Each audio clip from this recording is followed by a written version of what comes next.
Hey y'all, happy Tuesday. I hope you guys Tuesday is coming along well. All right, you guys know on Tuesday I like to bring y'all the word, okay? We're still in the book of Isaiah, I want to complete it. I'm almost complete though, almost towards 50. It goes 66 chapters, okay? And anyway, the reason why I'm focusing on Isaiah, because Isaiah is the new covenant, right? With Isaiah, he talks about the new covenant and the restoration of Judah, Israel. Also, how the Gentiles will also come to the Father and live by his truth, okay? All right, so that's why I'm focused on Isaiah. And today I'm going to read out of chapter 40, verses 17 through 31, the King JV, okay? Or KJV, isn't that something? All right, so here we begin. Isaiah chapter 40, verses 17 through 31. Reading as follows. Starting at verse 17. All nations before him are as nothing, and they are counted to him less than nothing, and vanity. To whom then will ye liken God? Or what likeness will ye compare unto him? The workman melted a graven image, and the goldsmith spread it over with gold, and casted silver chains. He that is so impoverished that he had no oblation chooseth a tree that will not rot. He seeketh unto him a cunning workman to prepare a graven image that shall not be moved. Have ye not known? Have ye not heard? Had it not been told you from the beginning? Have ye not understood from the foundations of the earth? It is he that sitteth upon the circle of the earth, and the inhabitants thereof are as grasshoppers, that stretched out the heavens as a curtain, and spreaded them out as a tent to dwell in, that bringeth the princes to nothing. He maketh the judges of earth as vanity. Yeah, they should not be planted. Yea, they should not be sown. Yea, their stock should not take root in the earth. And he shall also blow upon them, and they shall wither, and the whirlwind shall take them away as stubble. To whom then will ye liken me? Or shall I be equal, said the Holy One? Lift up your eyes on high, and behold, who had created these things, that bringeth out their hosts by number. He calleth them all by names, by the greatness of his might. For that he is strong in power, not one falleth, or not one faileth. Why sayest thou, O Jacob, and speakest, O Israel, my way is hid from the Lord, and my judgment is passed over from my God? Hast thou not known, hast thou not heard, that the everlasting God, the Lord, the creator of the ends of the earth, fainted not, neither is weary? There is no searching of his understanding. He giveth power to the faint, and to them that have no might, he increases strength. Even the youth shall faint and be weary, and the young men shall utterly fall. But they that wait upon the Lord shall renew their strength. They shall mount up with wings as eagles. They shall run and not be weary, and they shall walk and not faint. All right, so you see the presence of the Father right here in Isaiah. He's talking about again how he's going to be how the youth and everything going to faint, how they're going to be weary, and how the Father is not weary, right? How you guys are weary of trying to do right, for the Father, feeling guilty and everything because you feel like it's too much, to do the right thing, right? So you become weary and everything, right?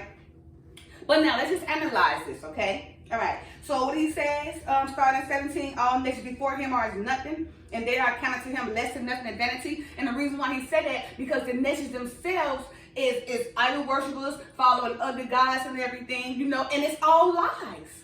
So they're less than him is nothing, right? So you guys got to remember Israel, right? The tribes who the Father have chosen, it wasn't for the tribes of Israel to be all in their chosenness, to feel good, like, oh, they the man, or they the tribe, or they got it going on. He only chose Israel for his glory, right?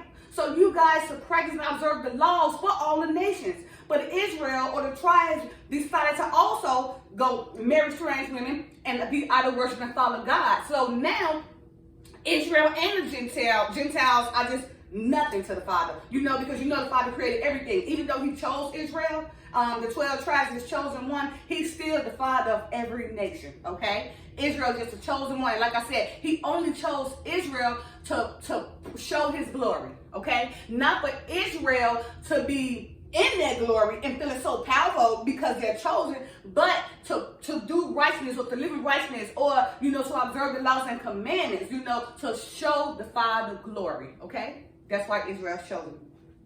All right, then it says, to whom then will ye liken God, or what likeness will ye compare to him? The workman melted a graven image, and the goldsmith spread it over with gold and casted silver chains, right? So he's just saying, who would you liken him to, right?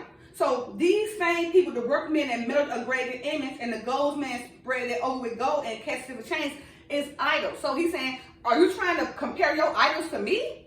You know, that's nonsense. That's vanity, that's foolish, that's ignorance, that's stupid. Because none of those vanities you can go down and bow down and pray to, and they're going to help you. So that's all he's saying. You're trying to compare me to these graven images and idols. You know, you're trying to compare the Father or God. You know, what likeness do an idol or a graven image have to the Father? Nothing. Because remember, God is truth and idols are lie.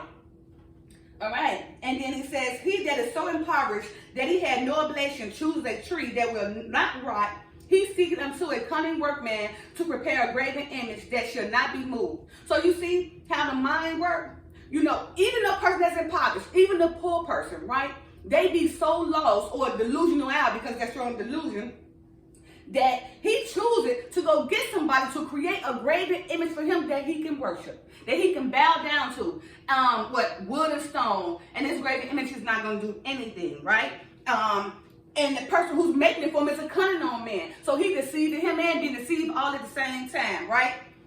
Making this person feel like that this idol or this graven image that he's making is way more powerful to God and it can help, right? But we saw that when Elijah came and he put Ahab or Jezebel to the test, you know, when he called out the elders or whoever, you know, and compared them to the Father, or made a challenge, you know, and he showed them that, oh, all your idols ain't doing nothing. You know, he had faith in the Father, and because he was used as an instrument, the Father showed his power in front of all them, you know, and all in front of all Jezebel, Ahab, elders or prophets for Baal, okay? So when Elijah came and he proved his point, you know, he got the Baal worshipers, and he told them to call on their God, the idols and everything, when they called on their God, and he actually gave them more than enough time to call on the God to see what their God can do. And what does their God do? Nothing, right? So now he called on his God, you know, which is Israel, and he showed his power, right? And what he do? So he started gaining them in, right? And that made Jezebel mad, and he was out to kill Elijah, and Elijah went and told the Father, look, this is enough. He out to kill me. So that's when Elijah became the prophet.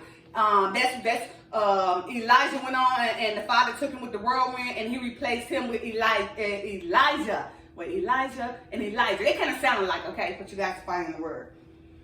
All right. Now, have you not known? Have you not heard? Had it not been told you from the beginning? Have you not understood from the foundation of earth? It is he that sitteth upon the circle of the earth, and the inhabitants thereof are as grasshoppers, that stretcheth out the heavens as a curtain, and spreadeth them out as a tent to dwell in, that bringeth the princes to nothing. He maketh the judges of the earth as vanity. So you guys see, it is him that sits on the circle of the earth. So we are the inhabitants, right? And he look at us like grasshoppers. He look at us like so little, because it's really nothing compared to him and his strength and his stretched out arm and all that he can do. So the inhabitants, all the nations, remember, they are nothing. He look at them like grasshoppers, okay? Also, in the princes and the judges, he look at them as nothing because they all living in vanity. So we got the princes, the judges, the nobles, the leaders. They all leading people in error, right? So he look at them in vanity, right? So when he comes, you know, he's going to destroy them all anyway, and then raise up the righteous government, okay? And most of them going to follow, because he's going to give us a chance to repent, you know, to restore us and everything. You know, some going to follow and some is not, okay? All right. Yeah, they should not be planted. Yeah, they should not be sown. Yeah, their stalk should not take root in the earth. And he shall also blow upon them, and they shall wither, and the whirlwind shall take them away as stubble. To whom then will ye liken me? Or shall I be equal, said the Holy One?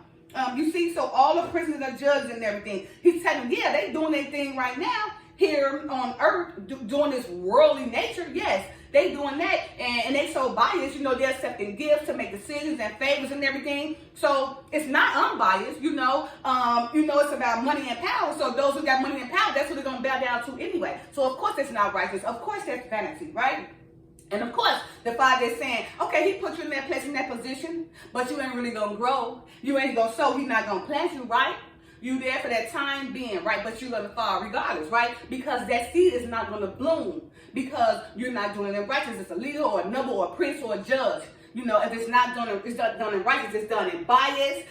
It's done as being respected for persons. Remember, the Father's no respect of persons. He don't take gifts to be bragged. But the leaders, the nobles, the princes, they take gifts to be bragged, right? It's about money and power, So they sway the people, keep the poor and the rich, okay? By controlling. And it's just a very little elite people, compared to the millions and millions of poor people. But remember, the power is in our tongue, right? So it's all about what we say and what we do to sway people, to convince them, deceive them, manipulate them, to get them to do whatever we want them to do for our own glory.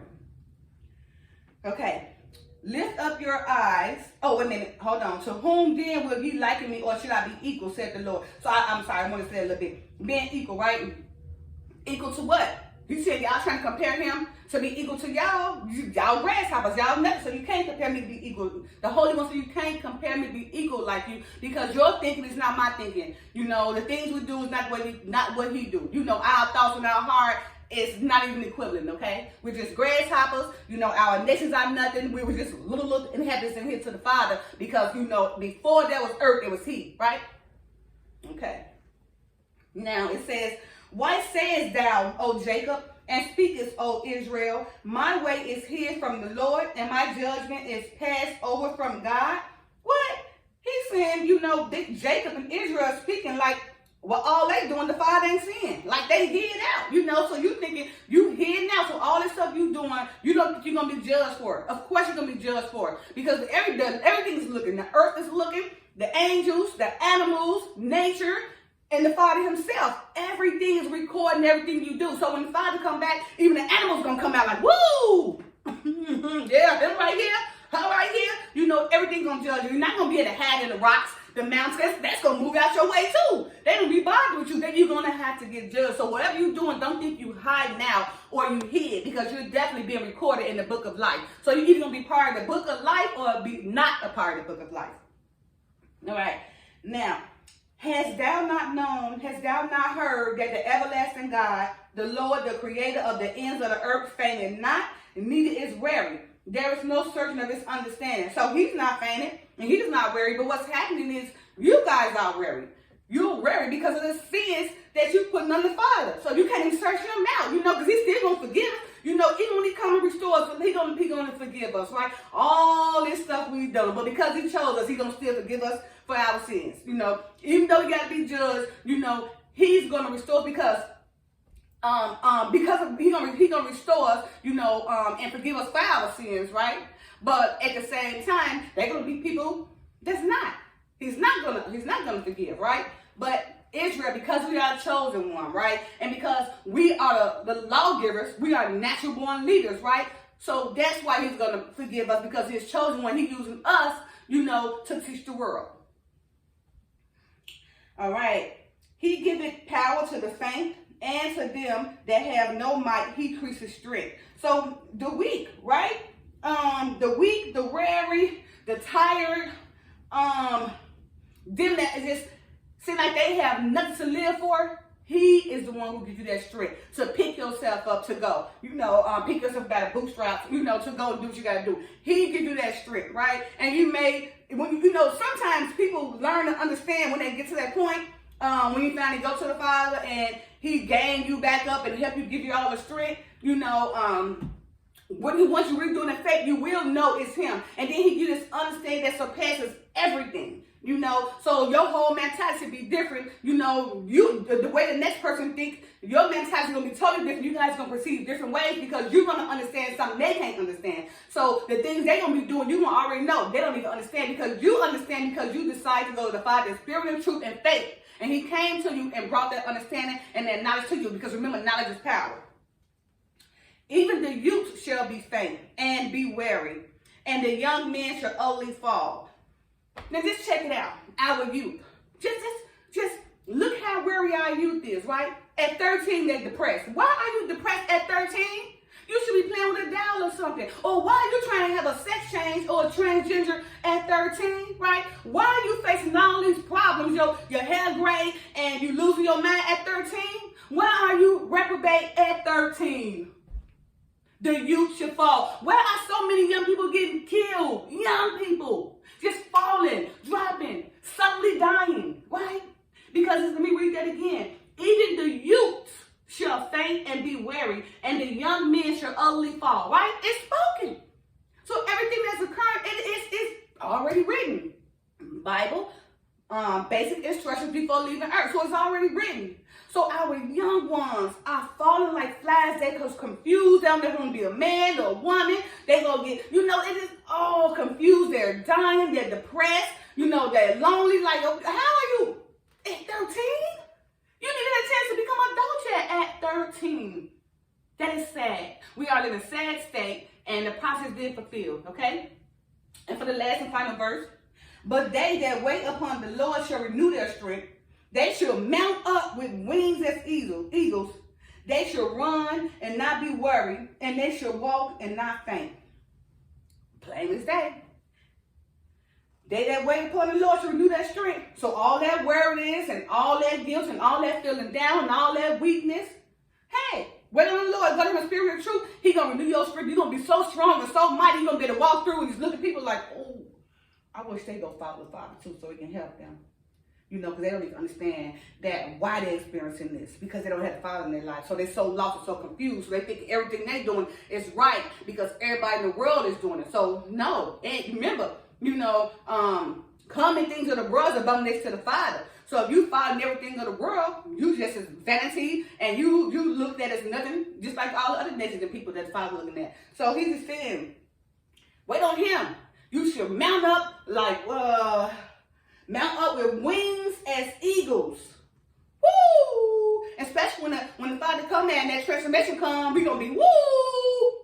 Go mount up like wings of eagles. So when you come to him and the Father, yes, he give you this power. He just make you kind of mighty or something. He allow you to rebuke. He allow you to speak certain ways and everything. Once you renew your strength in him, you'll be amazed what he can do for you. All right, you guys. So I hope Isaiah chapter 40, 17 through 31 brought you guys some type of understanding, okay? Go read it for yourself, Remember, because the Father said, let every man be a liar and let his word be the truth. So that's whenever I do this from the Bible, okay? I don't want to give y'all my opinion or my thoughts because that don't matter.